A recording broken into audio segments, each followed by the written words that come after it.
Welcome po sa aking channel. Share ko lang po kung paano po ako gumawa ng crinkles.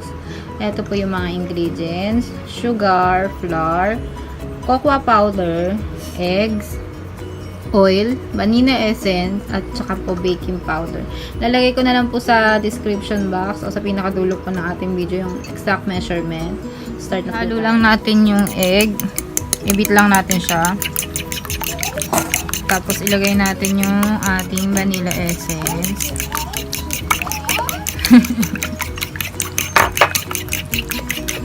Ilagay na din natin yung ating oil.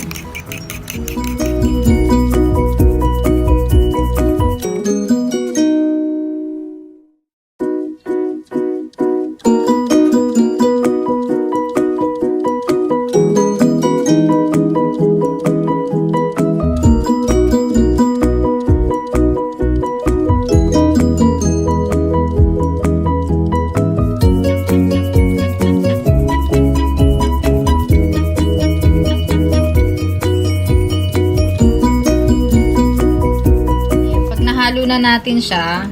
Lagay na natin yung ating flour ng konti-konti. Ayan. Tapos i-mix lang natin siya.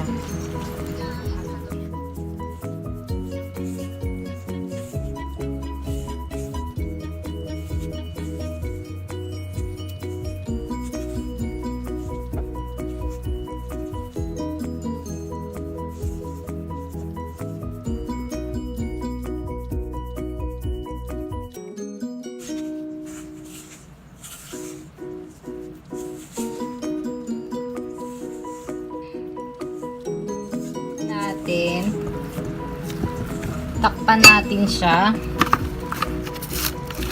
Takpan nyo siya. Ayan, takpan nyo. Ayan. Tapos lagay nyo muna to sa ref ng 1 hour. Ayan, tapos i-bake na natin siya.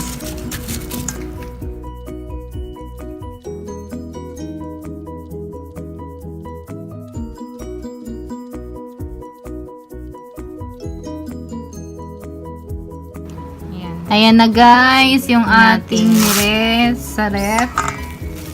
Ayan siya. Bilog lang natin siya. Yung gagawin ko, itong gamit ko. Natin.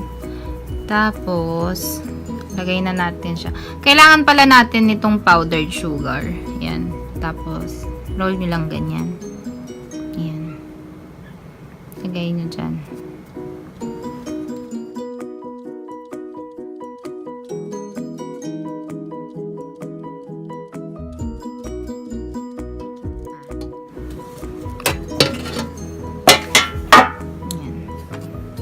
So, yung medyo maghiwalay nyo lang ng konti. Ayan. Ayan, ganyan. Nagawa ko na siya. Tapos, press nyo siya ng konti lang. Ayan. Guys, okay na siya. Ngayon, gagawin natin. Tanggalin nyo muna siya sa, sa oven. Tapos, i-rest nyo lang po siya ng 15 minutes kasi sobrang lambot niyan. Pag hinawakan nyo yan ngayon, ano ba tawag dito? Masisira yung, niya, yung shape niya. Yan. Kaya, rest nyo muna ng 15 minutes.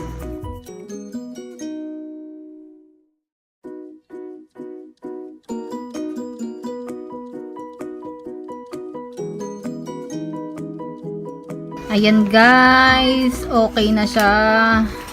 Lipat lang natin sa Tupperware. Ayan, sa lalagyan. Ayan. Lipat ko lang. Ayan.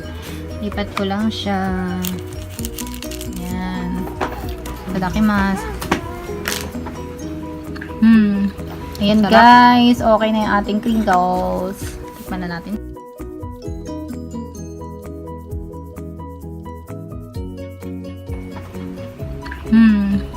Sarap. Try nyo din pong gawin. Kung gusto nyo pong medyo matigas yung kanyang ito, dagdagan nyo lang yung time nung baking time. Pero ako kasi mas gusto ko siya ng ganyan. Ayan. Kain tayo. Tadakimasu.